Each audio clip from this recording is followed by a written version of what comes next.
G'day everybody, welcome back to the Dangles Jiu-Jitsu channel again. Today we're going to look at how to escape the side control position. So one of those things that people really struggle with, especially when they're starting Jiu-Jitsu. We want to try and simplify things for you and just give you four main targets that you're going to look at in terms of getting our arms in between our opponent's body and looking to get our elbow all the way behind towards the spine of our opponent. Okay, so we'll have a look at these first. The first couple you've probably seen before, our classic underhook escape and classic ghost escape. But we're going to look at two other options that are available on the other side of our opponent's body as well. Okay, so I'll just lie down here. Jason's going to jump on top. So he gets him a strong side control. And again, anytime you get a strong crushing crossface here, this can be really difficult to deal with. So one of our first strategies we're going to do is always looking to get our hands in front of our opponent. If I can do that, now I want to see if I can get my hands between our bodies. And so one of the big mistakes people make with this is they try and dig their arm immediately under this far side shoulder where you want to finish up for this underhook. But if I do this and get stuck, I can get lots of trouble here. It's very difficult to get. So a really good tip is to get our hand under this side first. So even though I want to eventually get under his far armpit, I get under this armpit first. Once I have that little movement on my hip out to the side, creates a space between our body, I can fire this one through. Once I get it through, I want to come all the way here. This is not enough. So if I stay here, Jace can flatten me out and I don't get anything out of this. I need to get my shoulder underneath his armpit and my elbow all the way to the top of his spine here.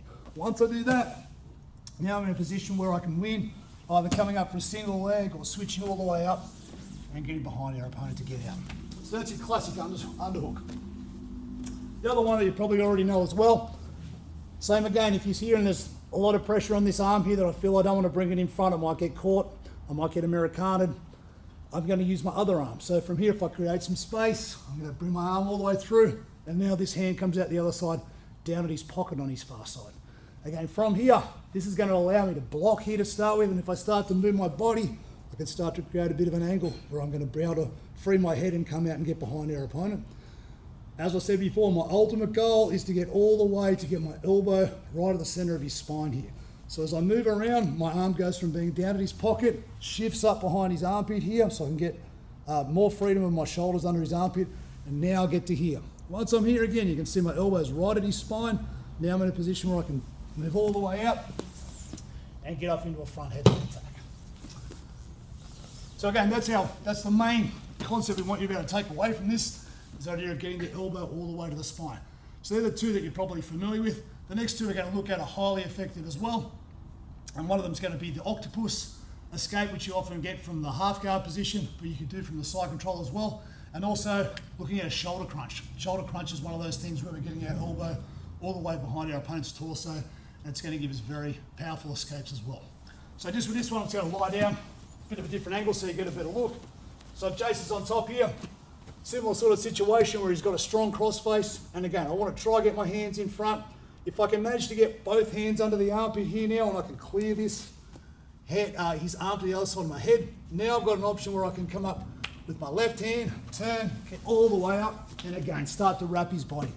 There's a huge number of options from here. I can come up high, controlling his lat. I can come over and attack his head, come all the way down to the bottom of his hip here on his around his pocket. I can even come through and attack his feet from here. But just a nice simple thing to do here is if I grab his foot and get a tight waist here, I can look to try and roll him. As soon as I feel him resist and push back, I can easily heist up, get to my knees, and then just turn around and get the back. So a very effective way, and again, really underutilized, become more popular in the last few years because of Craig Jones and a few other people that have been doing that a little bit more consistently. This last one though is something we've been playing with quite a bit of late and finding it's very, very effective. So everybody understands the idea of a shoulder crunch. And that shoulder crunch is actually getting our elbow towards the spine, but right over the top of our opponent's torso. We can use that to get some very successful escapes from underneath the position as well. So if Jason, we just move back a tiny bit here. So this really comes into play when someone on top and they've just got a really crushing crossface. If I'm here and I just have no ability to turn back in, no ability to get my forearm in front, and my arm's stuck over here as well. So I'm going to utilize this free arm out here to come over and get really deep over the top of his shoulder. So once I'm here again, my elbow's in nice and close to his spine. I'm actually controlling his torso more so than I am in the other position. And what this allows me to do is once his hand comes in front and I join and get a good grip, I can now attack his crossface with my body. So you get tight again there, Jose. So he's strong here, put real pressure on him. Yep, so it's crushing here. Once I get my hands in front, I can start to use my body to move back, and now I can free this. Okay, and again, from here I can bring my hand back underneath and go and do the last move.